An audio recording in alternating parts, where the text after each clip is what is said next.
75887553. ദാനധർമ്മം ചെയ്യുക, ബാങ്ക് കളിയിൽ ഏർപ്പെടുക.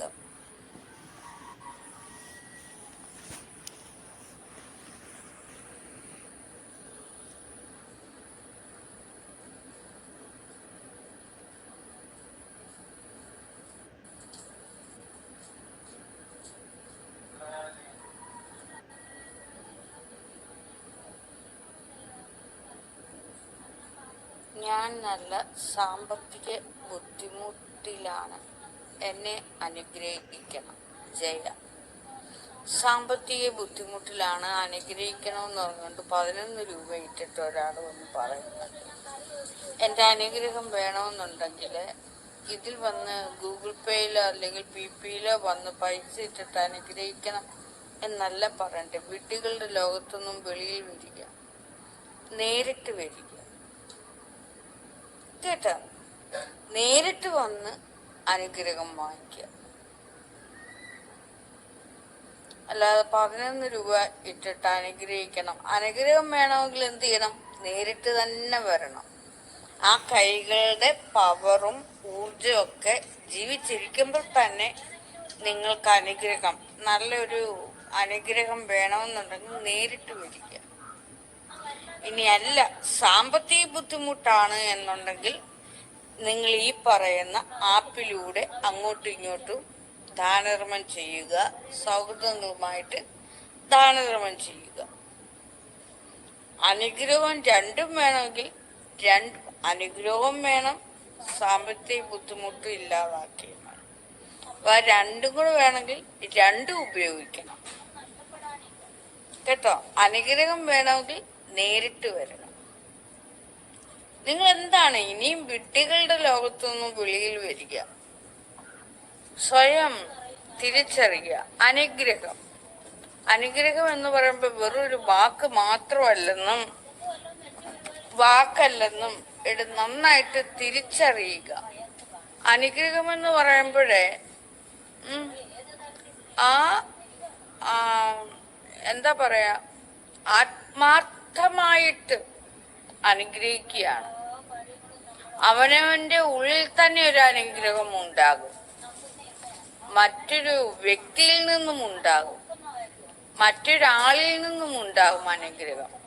അങ്ങനെ ഒരുപാട് തരത്തിലുള്ള അനുഗ്രഹമുണ്ട്. അതൊക്കെ തിരിച്ചറിയുക. സ്വയം ഉണ്ടാകുന്ന ഒരു അനുഗ്രഹമുണ്ട്. സ്വയം തൻ്റെ തന്നെ ഉള്ളിൽ നിന്നും ഒരു അനുഗ്രഹം ഉണ്ടാകും. അതല്ലാതെ മറ്റൊരു വ്യക്തിയിൽ നിന്നും അനുഗ്രഹം ഉണ്ടാകും. ഇനി എന്നിൽ നിന്നും നിങ്ങൾക്ക് അനുഗ്രഹം വേണമെന്നുണ്ടെങ്കിൽ നേരിട്ട് തന്നെ വരണം കേട്ടോ. ഇതൊക്കെ ഞാനേ ഉള്ളൂ നിങ്ങൾക്ക് ഇങ്ങനെയൊക്കെ ഇത്രയും കൃത്യമായിട്ട് പറഞ്ഞു തരാൻ. മറ്റാരും ഇല്ലടോ. മറ്റാരും നിങ്ങൾക്ക് ഇങ്ങനെയൊന്നും പറഞ്ഞു തരുമോ? ഒന്നും ചെയ്യില്ല.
അപ്പോൾ 75587593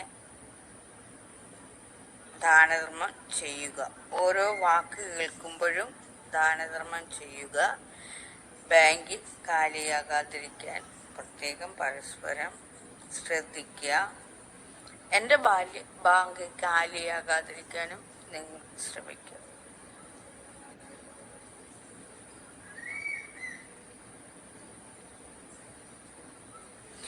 ഗൂഗിൾ പേയിലെ ഒരാൾ വന്ന് പറയുകയുണ്ടായി, അവർക്ക് 10 ലക്ഷം രൂപ ഒരാൾ പറ്റിച്ചു കൊണ്ടുപോയി എന്നൊക്കെ പറഞ്ഞുകൊണ്ട് കുറെ എന്നോട് എഴുതുകയുണ്ടായി. തീർച്ചയായിട്ടും നിങ്ങൾ അറിഞ്ഞു കൊടുത്തതാണ്. നിങ്ങൾ സ്വബോധത്തോടുകൂടി അറിഞ്ഞു